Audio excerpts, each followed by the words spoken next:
I think self-belief makes me happier. I think respect, for people respecting me, is almost ego. Okay. Because when it comes down to it, if I have self-belief, I don't need people's respect. The story you're about to hear is real. A real client working with David Holman to achieve extraordinary results. David has worked with high performers such as Olympic athletes and business owners, as well as those looking to develop meaningful relationships. Aside from names and certain characteristics which have been changed to protect clients' confidentiality, all other details are true. This special season is brought to you by the Self-Belief Chief podcast. We continue from the last episode, speaking to someone who'd been attacked by their ex-partner.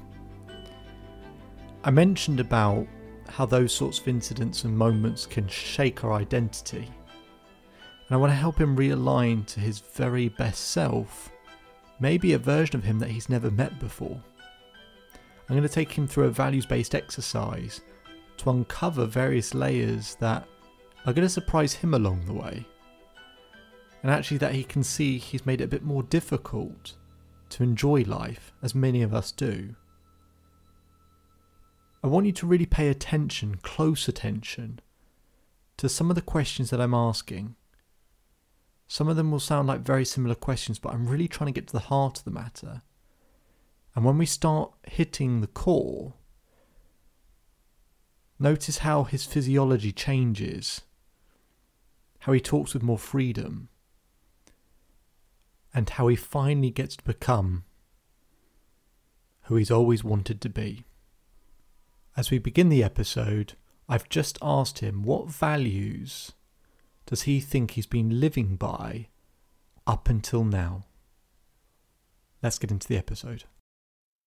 I think probably helping others has been at the top. Helping others, okay. Probably followed by love. Love. Integrity. Honesty. Being a gentleman. What order do these values have to be in for you to be as happy as you could possibly be? There are 3 things you can do. You can change the order, you can take some out, and you can put in new ones. Top of the list has to be integrity. Okay. Being happy with myself, knowing my own value. Why does integrity make you happy? A sense of certainty. To have integrity, you would know your mind, have the certainty in your actions,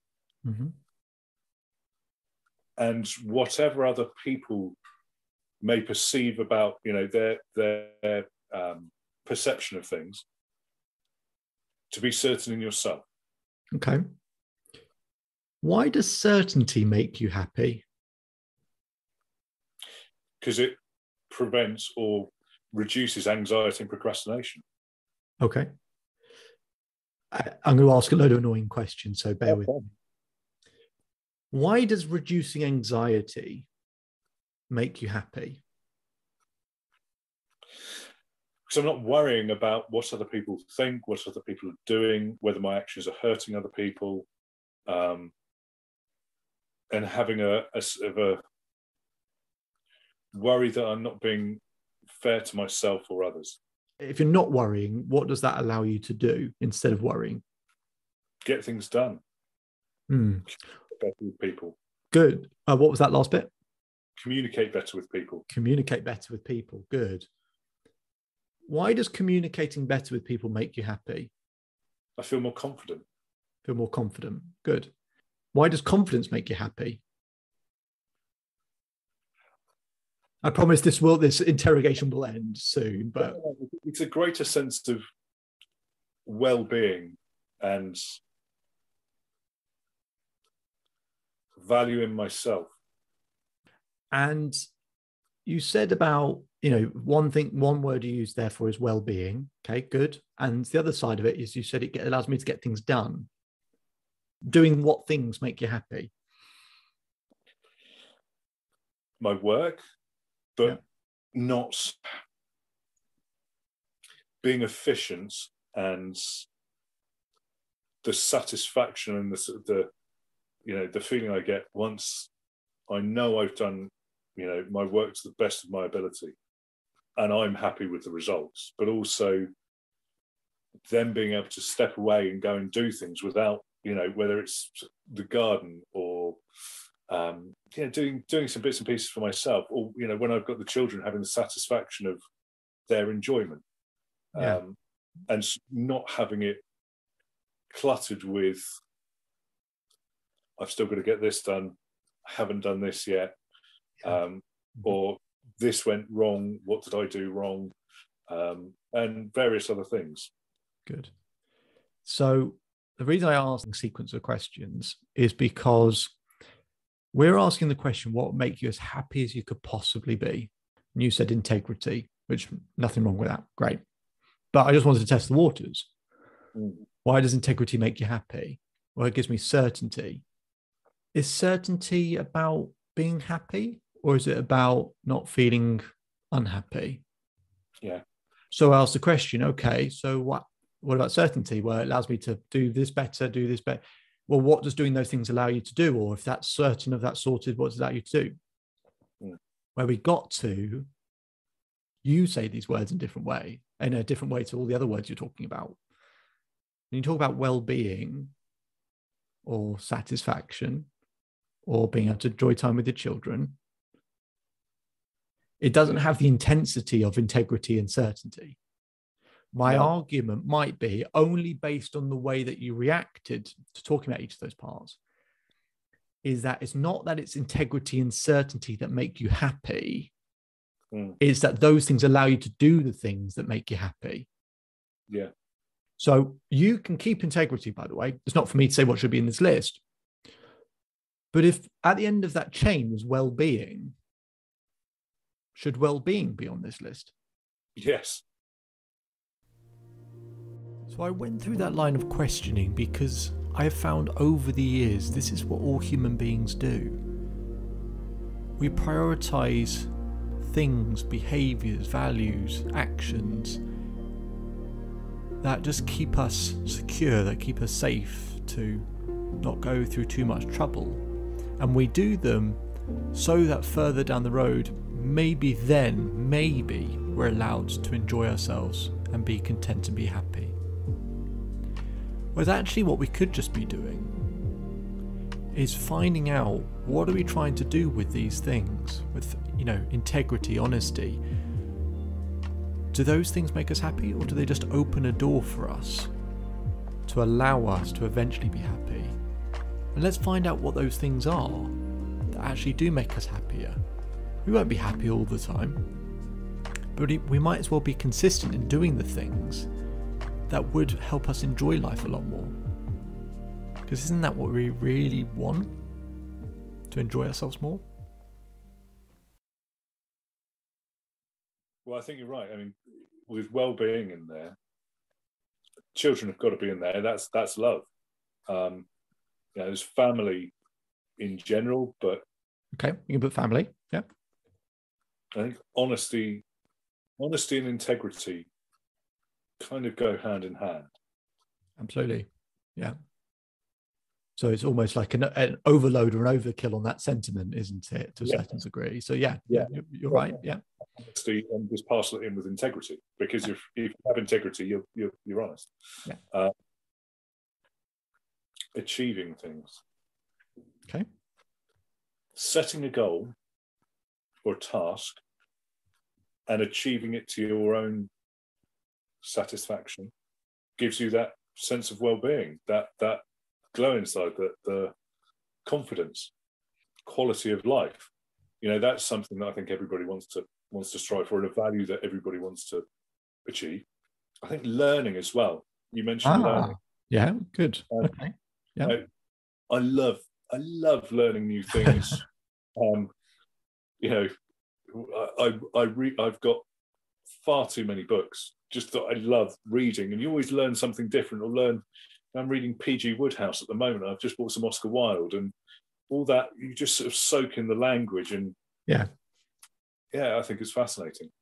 Great. And that's brought me, achievement and well-being and that kind of thing as well. Good. I'll always be a gentleman because that's just how I was brought up.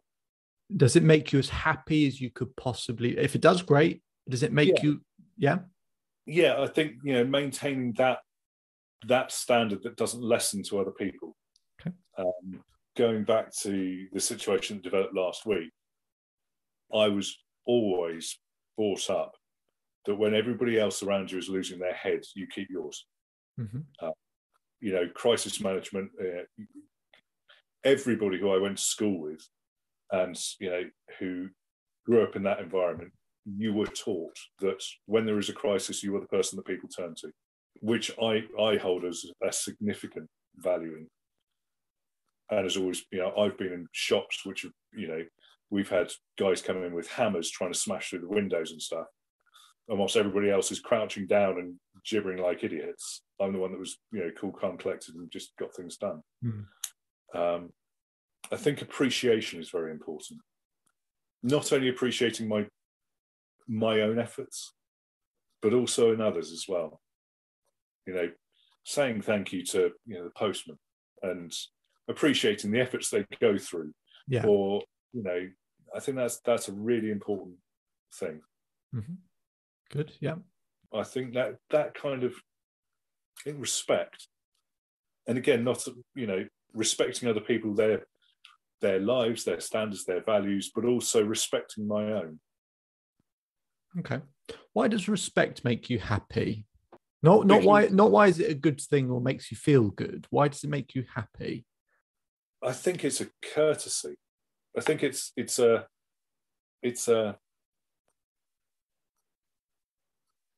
valuing other people, I think, is very important, but it's also as important that they value you. It is important. Why does it make you happy? And i.e., what does respect give you? Confidence. Yeah. What does confidence give you? Self-belief. What does self-belief give you? Well-being. So well-being. Okay.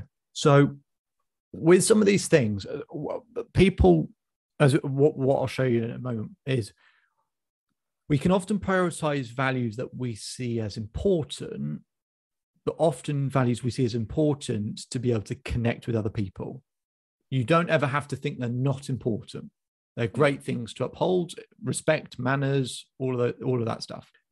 Yeah. Again, for you, with respect can absolutely be on this list, because respect can be on this list because if it makes you happy, then that's all that matters. But with some of these, I might argue, okay, respect or being a gentleman, is that the end of that line? Is that where the happiness exists? Or do we imagine the happiness exists later because we're doing that? And that's a different thing. It's not that has created happiness. Happiness is actually over here, but we think this is a source to get there. And that isn't the same as that being a value that makes us happy in and of itself. For you, it might be. It might be that in the moment of being respectful, that's actually making me happy in that second, in that moment. If it is, great, we'll keep it. But if it's not in that second and it's the consequences of it, then let's find out what the thing is down the road. But it's totally up to you. Actually, I think you've got a fair point. In that case, we've got respect. We think respect gives us confidence. Great. Confidence gives us a sense of self-belief. It gives us a sense of well-being. We can even stretch well-being now and go, right, why does well-being make us happy? And you might go, so for example, someone I did this with last week, they put time in there. And I said, well, what does time give you? And then they listed all the things that they would love to do and appreciate and love, and the people and all this, sort of broke out all those different things. And so what we had with Inside Time was actually 10 values that he really valued. And then they all went in there instead of one thing that was time. Now, he could have put time in there because having time can make us happy as well, because it gives us a sense of freedom. But that might be what's going on here in terms of that well-being allows us, from what it sounds like to me, is space to breathe. Yeah. Amongst everything else going on. And when we've got space to breathe, then we can get our head up and we can see the horizon and actually see what matters. And that's the stuff that we really value. So maybe the way for you to think about it is, if I'm on the beach and respect is where the beach is, what's on the horizon? Ooh. Respect gives me a sense of self-belief. Mm-hmm. Because it shows that other people believe in me. And it shows that what I do and how I feel is of value or matters. And I felt for a long time from many different people that I'm not valued or I'm not respected, which has made me feel undervalued and taken for granted. Self-belief. Sometimes we want self-belief and we go, I can't get that, so maybe I'll try and settle for getting some respect. Yeah. And so we might argue, okay, maybe self-belief should be in there instead of respect. I don't know. That's totally up to you. If the purely the sound of the word or phrase, the word self-belief that sound makes you happier than the sound of respect, or if it gives you a greater sense of ease and freedom and makes you happier in that sense, then let's put that in there. Well, I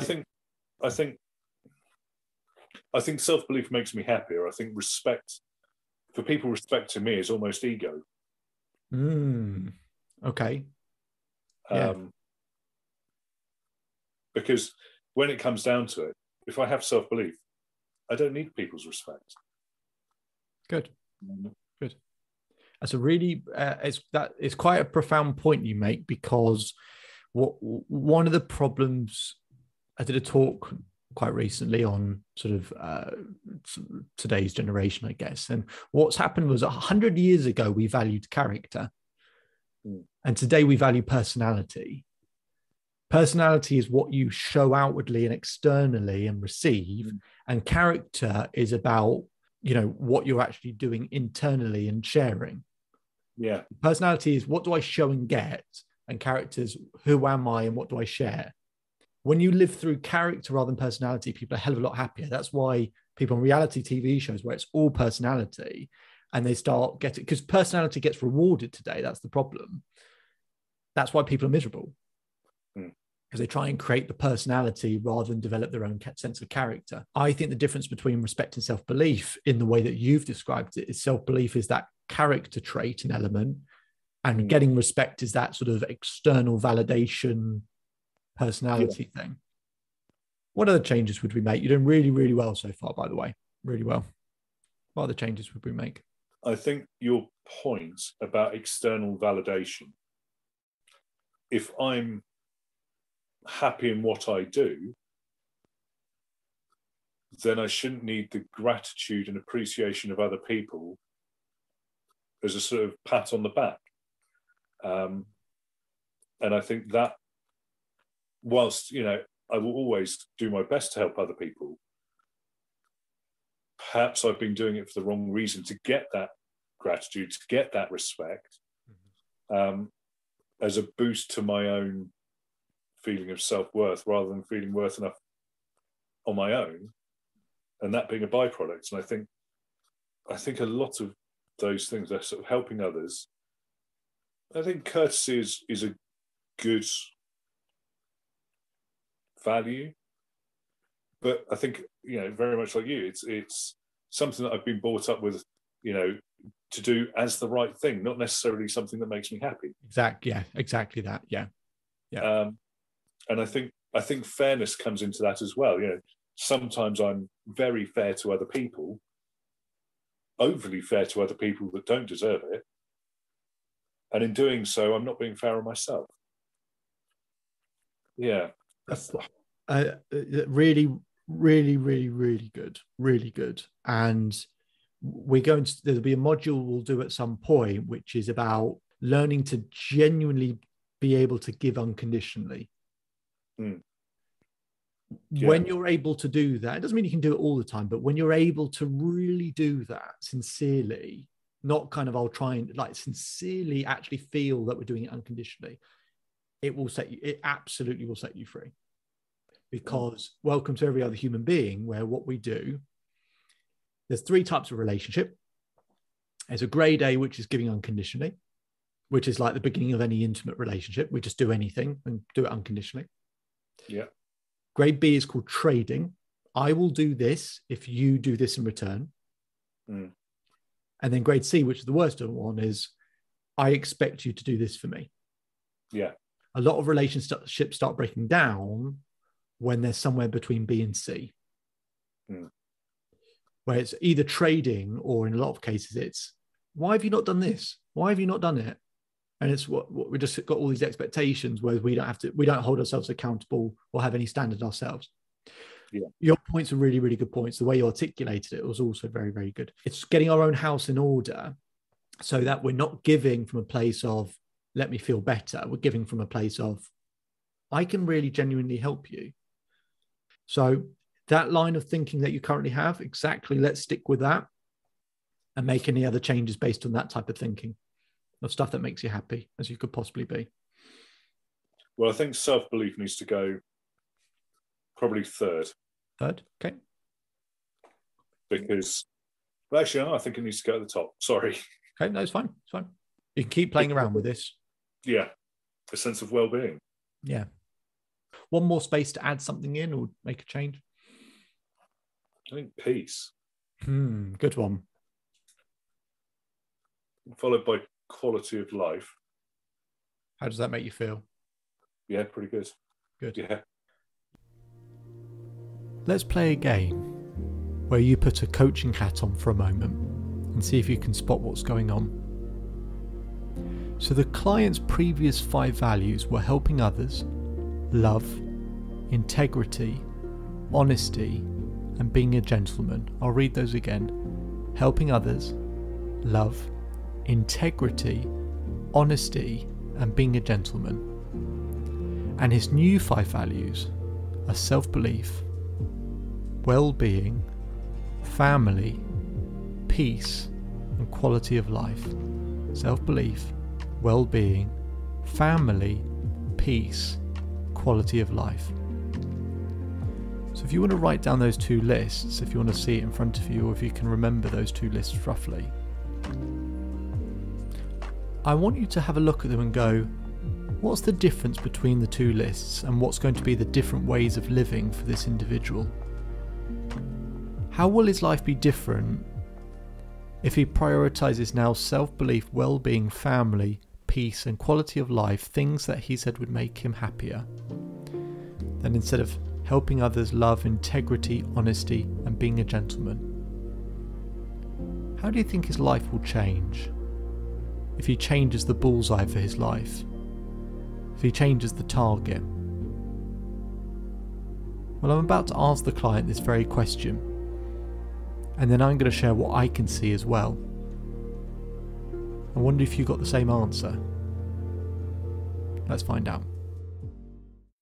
Okay, I'd like you to look at the top 5 we have on the left here, and the top 5 we have on the right here. What do you see as the difference between those 2 top 5s?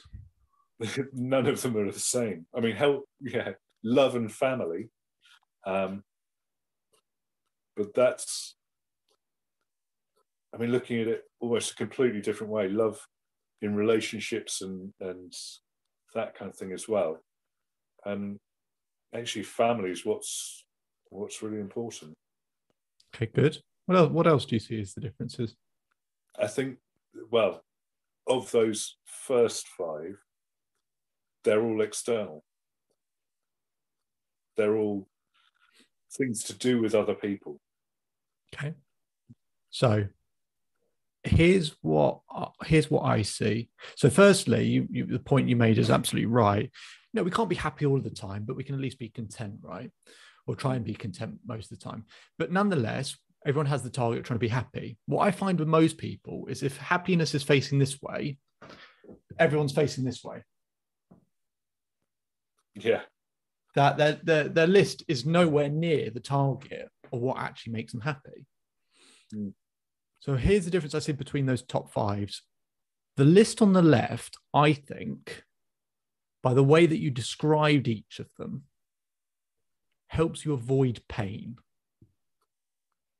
Yeah. If I help people enough, or if I have enough integrity, or if I'm honest, or if I'm a gentleman, then I won't experience as much pain. And I say that because you literally said those words at one point. Yeah. The list on the right helps you access pleasure. Yeah. It's great to see the smile on a client's face when they start to see what the bullseye for their life is, because we all want to enjoy ourselves or be content or find some happiness. But I find most people just don't know what that bullseye looks like. He now knows, not because I said what it is, but he's told me. Family, well-being, self-belief, peace, quality of life.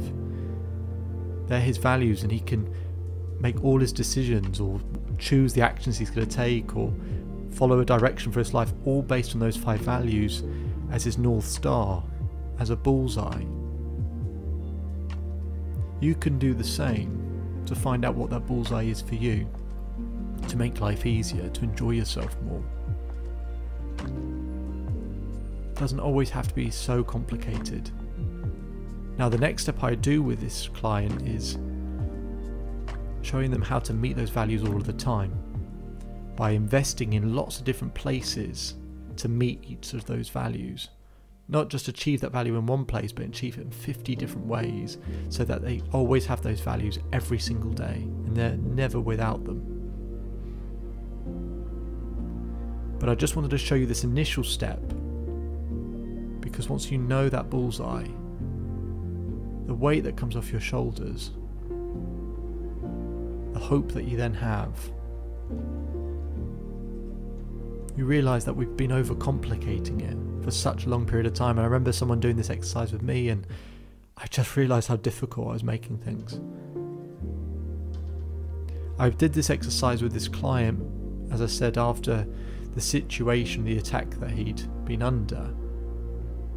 It can shake our identity, something that I think he'd been questioning already anyway. I wanted to not only firm it up, but make him so unbelievably compelled by this new vision, this new identity. One that I'd actually get him to give a name to as well. A new name, so that he can always go back to and return to that identity. And in the future, he can continue to look after himself, because he can always make an adjustment to those 5 values. He can always introduce a new one and take one out, just to keep making things better and keep improving things. And you can do exactly the same. My name is David Holman. If you change today, today will change your life. So enjoy the rest of your day, enjoy the rest of your life, and I'll speak to you again soon.